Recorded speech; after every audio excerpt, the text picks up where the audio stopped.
इस वीडियो में क्लास 8 का चैप्टर 7 का ये जो चैप्टर है उसका क्वेश्चन आंसर देख लेते हैं। तो सबसे पहले आपके बुक में फिल इन द ब्लैंक्स दिया होगा, रिक्त स्थानों की पूर्ति करें।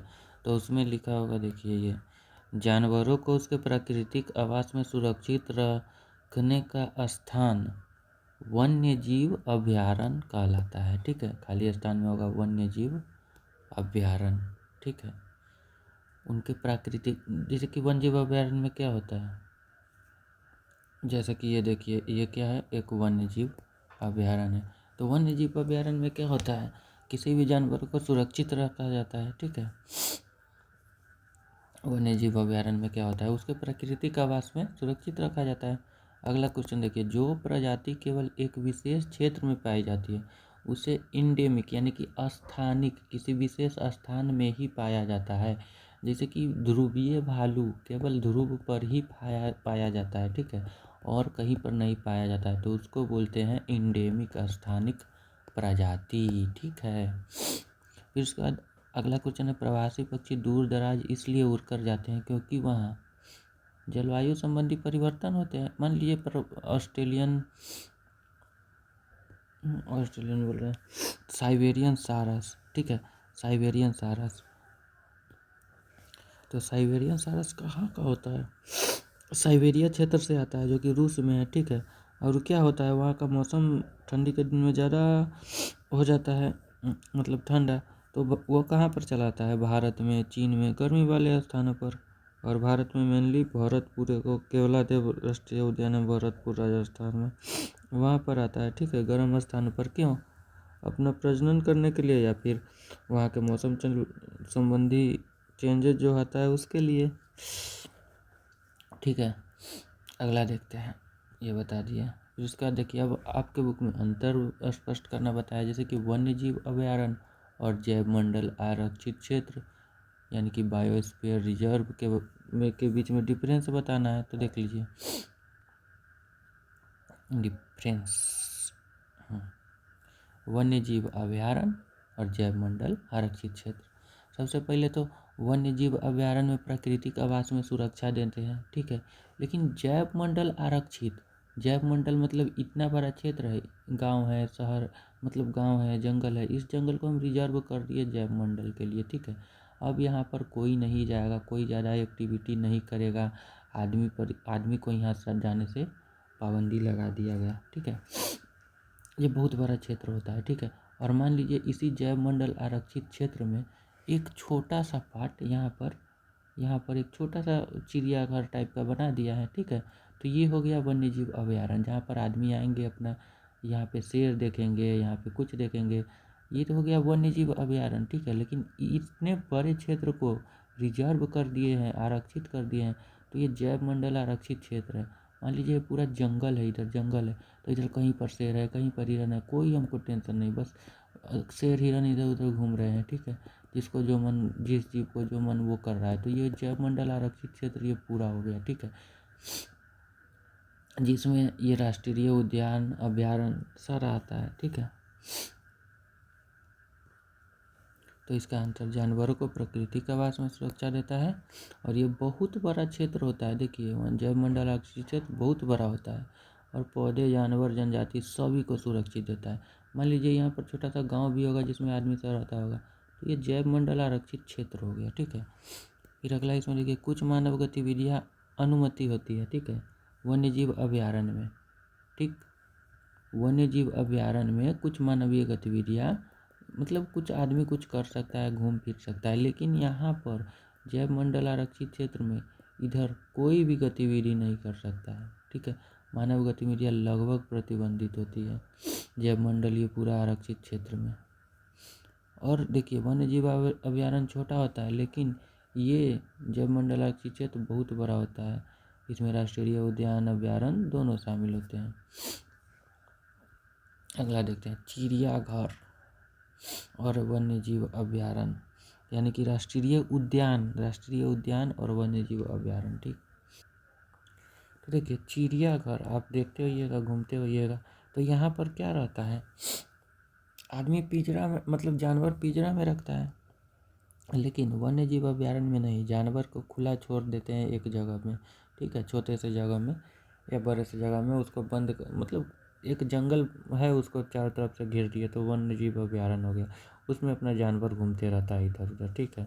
और चिड़ियाघर में आदमी कृत्रिम माहौल बना के रखता है, ठीक है। चिड़ियाघर में आप देखते होइएगा शेर के लिए एक अलग घर टाइप का बना दिया जाता है, बंदर के लिए अलग पेड़ और कुछ, तो वहाँ पर कृत्रिम वातावरण बनाता है। लेकिन वन्य जीव अभयारण्य में प्राकृतिक वातावरण बनाया जा रहता ही है, प्राकृतिक वातावरण, क्योंकि वो जंगल रहता है उसको घेर देते हैं तो वन्य जीव अभयारण्य हो गया। और चिड़ियाघर जनता को देखने के लिए बनाया जाता है, आदमी यहाँ पर घूम फिर सकता है। लेकिन वन्य जीव अभयारण्य जंतु को संरक्षण देने के लिए बनाया जाता है। मान लीजिए 50 गो शेर है वहाँ पर, तो उस जंगल को घेर दिया गया, वहाँ पर शेर को संरक्षण दे रहे हैं, ठीक है। शेर को अपना जो मन वो कर रहा है वो जंगल में, तो उसको संरक्षण देने के लिए बनाया जाता है। अगला है संकटग्रस्त और लुप्त प्रजातियाँ। संकटग्रस्त किसको कहते हैं? जो कि संकट में है। और लुप्त क्या, लुप्त प्रजाति किसको बोलेंगे? जो खत्म हो चुका है। तो संकटग्रस्त मतलब जिसकी संख्या घट रही है, ठीक है। और लुप्त मतलब जो खत्म हो चुका है। और संकटग्रस्त क्यों हुआ है? संरक्षण न मिलने पर संकटग्रस्त खत्म भी हो सकता है, लेकिन लुप्त अब कहीं नहीं मिलेगा, ठीक है। तो ये डिफरेंस हो जाएगा। फ्लोरा मतलब किसी जगह के पेड़ पौधे को फ्लोरा कहते हैं। किसी मान लीजिए ये एक जंगल है, ठीक है। इस जंगल में जितने पेड़ पौधे पाए जाएंगे उसको कहेंगे फ्लोरा। पेड़ पौधे झाड़ियाँ उसको कहेंगे फ्लोरा, ठीक है। और यहाँ पर जितने जीव जंतु पाए जाएंगे उसको कहेंगे फौना। जीव जंतु पाए जाएंगे उसको कहेंगे फाउना, ठीक है। तो फ्लोरा किसी क्षेत्र के पौधे और फाउना किसी क्षेत्र के जानवर। अब वनों की कटाई से क्या होगा? सबसे पहले तो देखिए पेड़ पौधा क्या निकालता है? ऑक्सीजन। और क्या लेता है? Carbon dioxide. तो सबसे पहले तो पेड़ पौधा के काटेंगे, जंगल खत्म हो जाता तो जंगली जानवर को दिक्कत होगा, तो जंगली जानवर के आवास नष्ट हो जाता है और भोजन कम हो जाता है, तो संकटग्रस्त हो जाएंगे। मान लीजिए पूरा जंगल ही काट दिए तो हाथी कहाँ रहेगा? हिरन कहाँ रहेगा? तो उसका खाना खत्म हो गया, आवाज़ खत्म हो गया, तो उसका अस्तित्व भी खतरे में आ जाएगा। दूसरी बात, अगर वन को काट दिए तो पर्यावरण में क्या होगा? कार्बन डाइऑक्साइड बढ़ जाएगा, क्योंकि पेड़ पौधा क्या करता है? कार्बन डाइऑक्साइड लेता है और ऑक्सीजन छोड़ता है। और हम काट देंगे तो ऑक्सीजन वो छोड़ेगा ही नहीं और कार्बन डाइऑक्साइड कहीं पर ख़त्म होगा नहीं, तो कार्बन डाइऑक्साइड बढ़ेगा। कार्बन डाइऑक्साइड गर्म गैस होता है तो गर्मी पैदा कर देगा। अगर अच्छा लग रहा है तो लाइक सब्सक्राइब ज़रूर कीजिएगा और घंटी वाला बटन दबा दीजिएगा। चलिए देखिए अगला है, अब वन के काटने से ग्रामीण क्षेत्र में क्या होगा? मिट्टी का कटाव होने लगेगा और भूमि बंजर हो जाएगा, जिससे सूखा की स्थिति लगभग आ जाएगी, ठीक है। और उसके बाद शहरी क्षेत्र में क्या होगा? बहुत वन अगर मान लीजिए पेड़ पौधा काटने लगेंगे तो क्या होगा? कार्बन डाइऑक्साइड तो और बढ़ेगा, क्योंकि गाड़ी से और कार्बन डाइऑक्साइड निकलता है, यानी कि प्रदूषण बढ़ेगा शहर में। कार्बन डाइऑक्साइड निकल रहा है तो गर्मी भी बढ़ेगा, ठीक है। कार्बन डाइऑक्साइड निकल रहा है तो गर्मी हो रहा है, तो वहाँ पर बारिश बहुत आ सकता है, इसलिए बाढ़ का संभावना भी है, ठीक है। और वनों के काटने से पृथ्वी पर क्या प्रभाव पड़ेगा? तो पृथ्वी के जो अगला पीढ़ी होगा उसको शुद्ध हवा नहीं मिलेगा, उसको स्वच्छ जल नहीं मिलेगा, जैव विविधता की कमी हो जाएगी। मान लीजिए शेर है, शेर खत्म हो गया, हिरन ज़्यादा हो गया, यानी कि जैव विविधता अस्त व्यस्त हो जाएगा पेड़ काटने से, ठीक है। पेड़ काट दीजिएगा, शेर उर खत्म हो जाएगा, हिरन उरन खत्म हो जाएगा। मान लीजिए बहुत छिपकली कुछ, इससे मतलब जैव विविधता का कमी हो जाएगा, एक ही प्रकार के जानवर ज़्यादा होने लगेंगे इधर उधर।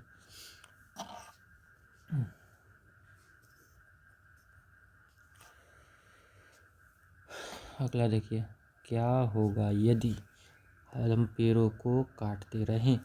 तो पेड़ों को काटेंगे तो ना ही वर्षा होगी, कहीं पे वर्षा मतलब मौसम उल्टा पुल्टा हो जाएगा। वर्षा पता ना, कहीं पे वर्षा कम होगी, कहीं पर बाढ़ आ जाएगा, कहीं पर मिट्टी का कटाव होने लगेगा। अच्छा बोलिए मिट्टी का कटाव कैसे होने लगेगा वन को काटेंगे तो? क्योंकि वन क्या करते हैं, पेड़ पौधा क्या करते हैं, मिट्टी के पकड़ के रखते हैं, अपने जड़ से पकड़ के रखते हैं।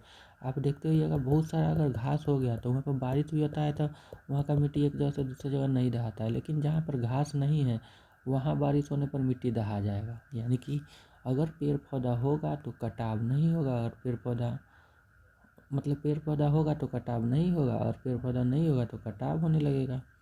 और चूंकि पेड़ पौधा काट देंगे तो कार्बन डाइऑक्साइड बढ़ेगा तो तापमान भी बढ़ जाएगा। ठीक है। अब देखिए, अगर हम जानवर के आवास, अगर किसी जानवर का आवास नष्ट हो जाए, आपका ही घर खत्म हो जाए, तो आप क्या कीजिएगा? इधर उधर भटकिएगा, भूख से मर जाइएगा, आपका अस्तित्व खत्म हो जाएगा। तो यदि किसी जानवर का आवास नष्ट हो जाए तो क्या होगा? जानवर भटक जाएंगे और भूख से मर सकते हैं और संकटग्रस्त हो सकते हैं। ठीक। और यदि मिट्टी की ऊपरी परत हट जाए तो क्या होगी? मिट्टी के ऊपरी परत ही उपजाऊ होती है, अगर वही हट गया तो क्या होगा?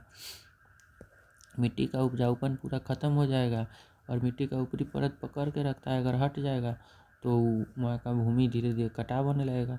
तो यदि मिट्टी की ऊपरी परत हट जाए तो भूमि की उर्वरा शक्ति समाप्त हो जाएगी और कटाव तेज होती है। कटाव मतलब तेज हो जाएगी। ठीक है। अब संक्षेप में हमको बताना है कि हमें जैव विविधता का संरक्षण क्यों करना चाहिए। ठीक है। क्यों? क्योंकि इससे पर्यावरण संतुलित रहता है। हमें भोजन ओजन यदि हमको ज़रूरी है, बहुत तरह के हमको ज़रूरत होता है, विभिन्न विभिन्न तरह के चीज़ के, वो सारा चीज़ें हमको मिलती रहती है। तो क्योंकि यह पर्यावरण संतुलन बनाती है और हमें भोजन, दवा, लकड़ी, ऑक्सीजन आदि प्रदान करती है। अगला है, संरक्षित वन भी पूरी तरह से सुरक्षित क्यों नहीं है? क्योंकि आसपास में रहने वाले लोग अवैध रूप से लकड़ी काटते हैं, चरवाही करते हैं और वन को नुकसान पहुंचाते हैं। इसीलिए वन भी पूरी तरह से सुरक्षित नहीं है। कहीं कुछ जनजातियाँ जंगल पर कैसे निर्भर है? तो देखिए, मान लीजिए कोनो आदिवासी उदिवासी है, वो भोजन भी पूरा लेगा अपन वन से ही, लकड़ी उकड़ी ईंधन के लिए भी ले जाएगा वन में ही। कुछ बीमारी हो गया तो उसको पता है ई पौधा से ठीक होगा, तो औषधि के लिए वो वन में ही जाएगा। ठीक है। रहने के लिए लकड़ी उकड़ी काटने वन में ही जाएगा। तो इस तरह से कुछ जनजातियाँ जंगल पर ही निर्भर रहती है। अगला है, वनों की कटाई के कारण और परिणाम लिखिए। वनों को काट देंगे तो क्या होगा? सबसे पहले, वनों की कटाई का कारण क्या है? हमको खेत चाहिए खाना उगाने के लिए, हम वन को काट देंगे। हमको उद्योग करना है, हम वन को काट देंगे। हमको घर बनाना है, हम वन को काट देंगे। हमको लकड़ी चाहिए, हम वन को काट देंगे। ठीक। हमको आग लगाने के लिए लकड़ी चाहिए, हम वन को काट देंगे। ये सारा वन की कटाई है। ठीक। वन की कटाई और परिणाम है।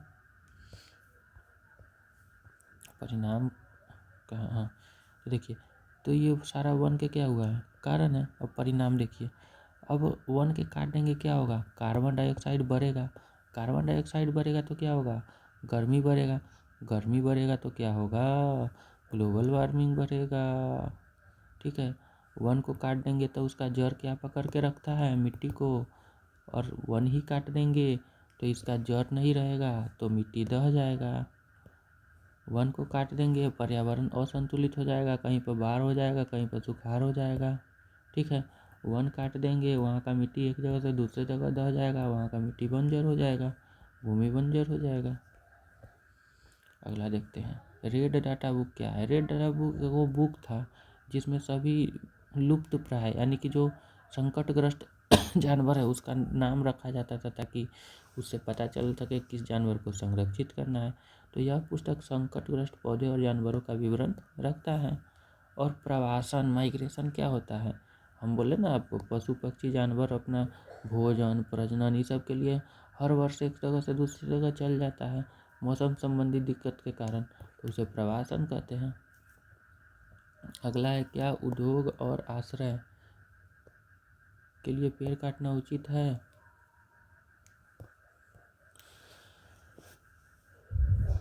तो नहीं। क्यों? क्योंकि देखिए, यह उचित नहीं है। पेड़ के काटने से पर्यावरण को नुकसान पहुंचेगा, तापमान बढ़ेगा, प्रदूषण बढ़ेगा और वर्षा घट जाएगी और धरती असंतुलित हो जाएगी। ठीक है। तो हमें वैकल्पिक साधन के रूप में क्या उपयोग करना चाहिए? किसी भी चीज़ को हम बार बार उपयोग करें, रिसाइकिल करें उसको। ठीक है। एकदम बड़का बड़का भवन बनाए इस टाइप से, ताकि जंगल काटने का ज़रूरत नहीं पड़े। और योजनाबद्ध शहर बनाइए। ठीक है। एकदम अच्छा शहर बनाइए ताकि उसमें ज़्यादा दिक्कत ना हो। अपने क्षेत्र से हरित संपदा बनाए रखने के लिए आप क्या करेंगे? हरियाली बनाए रखने के लिए आप क्या करेंगे? पेड़ लगाएंगे। ठीक है। पेड़ को काटेंगे ही नहीं। कागज़ को बचाएंगे ताकि पेड़ ज़्यादा न कटे, क्योंकि कागज़ पेड़ से ही बनता है। बिजली और पानी को बचाएंगे, ठीक। क्योंकि अगर बिजली बचाएंगे तो उसी बिजली से हम कुछ कर सकते हैं, जिससे लकड़ी कम ख़त्म होगा। फिर उसके बाद पौधों का देखभाल करेंगे, ठीक है, तब नहीं सबसे हरियाली बढ़ेगा। कचरा कम फैलाएंगे और रिसाइकिल करेंगे चीज़ों को, जिससे हम लकड़ी उकड़ी काटने का कम ज़रूरी पड़े। वनों की कटाई से वर्षा क्यों कम हो जाती है? क्योंकि हम सांस लेते हैं तो हवा छोड़ते हैं, वैसे ही पेड़ पौधा क्या करता है, वाष्पोत्सर्जन करता है, अपने पत्ती के माध्यम से पानी निकालता है, और जो कि वातावरण में जाता है। मान लीजिए वो वातावरण में जलवाष्प बना हुआ है, जलवाष्प बादल बन के बरसता है, ठीक है। तो ये भी एक कारण है। तो पेड़ कम होने से वाष्पोत्सर्जन कम होगा, यानी कि पेड़ पौधा के पत्ता वाष्पोत्सर्जन जो करता है वो कम करेगा, जिससे वातावरण में जलवाष्प कम हो जाएगा, और जिससे बादल थोड़ा कम बनेगा, और जिससे वर्षा भी कम होगा। अगला देखिए, तो आप अपने हिसाब से कीजिएगा, अपने राज्य के राष्ट्रीय उद्यान का पता लगा के उसे मानचित्र पर चिन्हित कीजिए। जैसे कि हमारे में है, पटना में है राजीव गांधी जैविक उद्यान, उसका हम फोटो लगा देंगे, बस हो गया, ठीक है। और मैप में दिखा देंगे जो बिहार में यहाँ पर है, पटना में, ठीक। कागज़ क्यों बचाना चाहिए? क्योंकि कागज़ किस चीज़ से बनता है? लकड़ी से। इसीलिए सीधा बात, क्योंकि 1 टन कागज़ बनाने में 17 पेड़ लगते हैं, ठीक है। और कागज़ बचाने से पेड़, पानी, ऊर्जा, रसायन की बचत होती है और पर्यावरण सुरक्षित रहता है, इसलिए कागज़ को बचाना चाहिए। और ये आप खुद से कीजिएगा, जैसे कि इस समय भरना है पहेली में, तो इसमें क्या भराएगा? रे ड डाटा बुक, भर दीजिएगा रे डाटा बुक, ठीक। फिर उसके बाद देखिए, पूरा लिखिए देते हैं। इसमें होगा रेड डाटा बुक होता है, रेड डाटा, डाटा, डेट हल्का सा, रेड डेटा और बुक को इतना दूर दे दिया है, बुक, रेड डाटा बुक, ठीक है। जैव विविधता में जैव विविधता, जैव विविधता। फिर उसके बाद जीव मंडल है, जैव मंडल, जैव मंडल, जैव मंडल, विलुप्त प्रजाति, लुप्त प्रजाति, विलुप्त, इसमें आप लिख सकते हैं संकटापन्न, संकटापन्न। इसमें कथी है? एक विशिष्ट आवास में पाए जाने वाली स्पीसीज, जिसको तो स्थानिक कहते थे, स्थानिक। यहाँ पर स्थानिक से रिलेटेड कोई शब्द हो जाएगा। इस तरह ही चैप्टर खत्म हो गया, इसका क्वेश्चन आंसर। धन्यवाद।